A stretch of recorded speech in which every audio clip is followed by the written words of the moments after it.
Good morning, everybody. Happy Wednesday before Thanksgiving. Um, I know that for some folks, tomorrow we won't be around all the people that we would like to be, but let's truly try to make the best of it.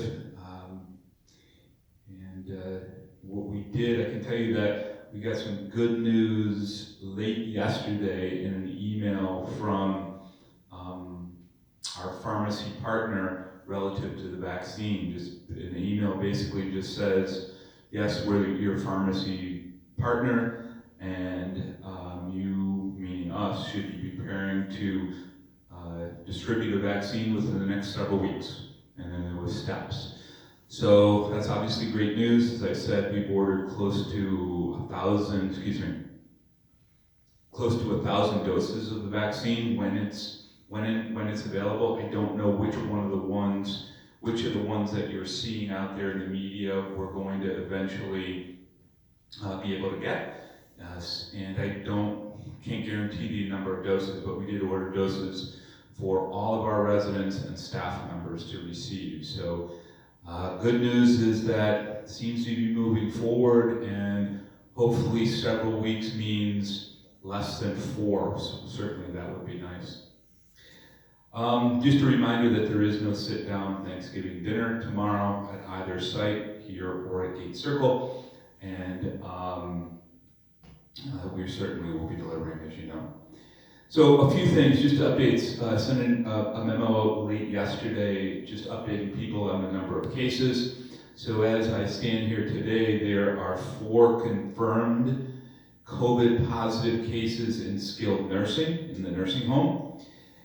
There was the original case, which was late last week, and 3 additional ones as part of our ongoing testing from yesterday. And all 4 cases are related, and that they were all, their rooms are all next to each other. So there you go. I mean, you can see clearly what we've been talking about, how the virus spreads and so on. But we have, we're continuing to take steps to mitigate the ongoing spread of that virus within the nursing home. Let's hope that what we're doing and working with the New York State Department of Health, our medical director, our clinical team, which is, we're so fortunate to have the amazing nurses and support staff that we have to be able to both mitigate the spread and also care for those residents.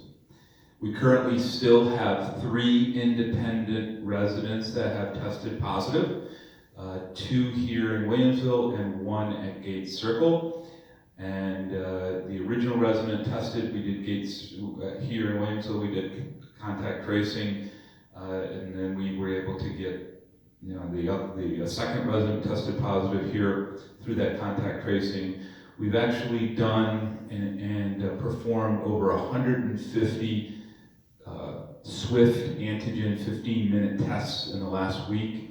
That includes staff and residents as we continue to go through the contact tracing process.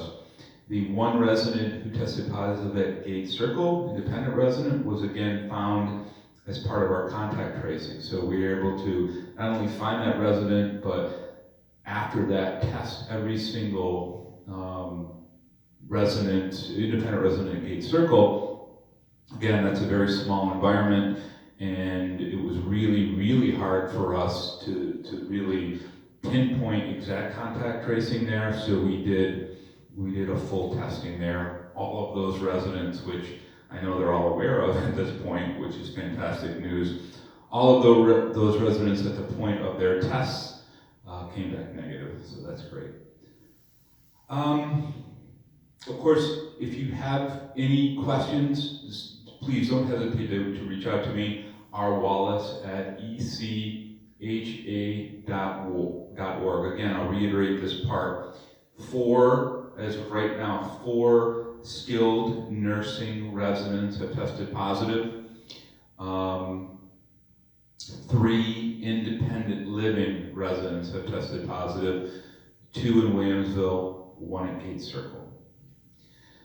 One of the things I need to talk about, I know I talked about this in the spring and haven't really touched upon it since then, but it has kind of come full circle. And the question is, something that we're dealing with from an independent side, for independent residents, is what happens if you get the virus on the independent side? Who's going to take care of me? And the fact is that you getting the virus, and if you're independent, is no different than if you got, from a care perspective, it's no different than if you got the flu, if you had an operation, if you had an acute event, etc. Canterbury Woods doesn't have the means or the staff in any of those situations to care for independent living residents, meaning we don't have, as you know, our residents know, we don't have, on the independent side, it's not a medical setting, so we don't have nurses at our disposal and medical staff at our disposal to be able to care for you if you get the COVID virus or if you have any other serious illness. What we do is we work with you and your family to coordinate care. And again, whether it's another type of illness or a surgery, that's what we do, and that's typically done by Dawn Wilkes. And of course, she does a marvelous job with that. So if you get the COVID virus, that's really our role again, is to help coordinate care. Obviously, the big wrinkle is this is a highly infectious virus, and so even though we want to work with you to coordinate care, there are very few agencies out there that either are willing or able to provide you care right now, meaning, there are some home health agencies that are out there that provide COVID in-home care, but it's sporadic, I can tell you, and they are overwhelmed right now, not only in Erie County, but throughout the country.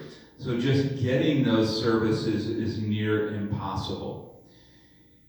If you have hired private duty aides and you become COVID positive, it's really up to that private duty aide whether they want to continue to provide you care, because obviously they have to make a personal choice on whether or not they want to risk exposure, right? I mean, that's the reality. So they may make the personal choice not to do that. The other caveat is that if they're providing you care and you are COVID positive, at least as they work at Canterbury Woods, they will not be allowed to provide anybody else care. So many of your private duty aides, the private duty aides that work here, provide care for multiple different residents. Well, clearly, if somebody's COVID positive and they're one of the residents that they're providing care to, they're not going to be able to provide them care and all of their other residents that are still negative for the fear of infecting everyone. So therein lies the challenges, right? So any private duty aide or home health care aide that agrees to provide care to somebody who's COVID positive needs to know that they're only going to be providing care to that person, and they themselves will have to quarantine for 14 days after the person that they are providing care to is not infectious. So it could be up to 28 days of them only providing care to one person. So I'm listing all the challenges because these are the realities that we're facing as we talk to our residents who, or deal with the situations of residents becoming positive and try to help them coordinate care, help them and their families. So really, what does this fall on? Unfortunately, what we're seeing is it falls more and more on family members. Some of those family members are out of state, so they're certainly struggling to provide care, to get here, et cetera, et cetera. It presents a very difficult situation. There's no question about that. I'm putting this out there so that the residents and the family members are hearing me and can have these very difficult discussions. What if I get COVID? Who's going to take care of me? What if mom or dad gets COVID? What's the plan going to be? We absolutely, Canterbury's role on the independent side is to work with family members and residents to help coordinate care, but around the realities of the situation, which is we don't have the ability to provide care to independent residents who have COVID ourselves, Canterbury Woods, and there's the agencies that typically provide home health care to older folks who need that level of care are both overwhelmed and hesitant because of the nature of the disease. So that's the playing field. Please, if you're watching this, have those discussions amongst your family. They're very real discussions, and some of you, unfortunately, are going to have to make those decisions going forward. How will I get care? Who will provide me with care?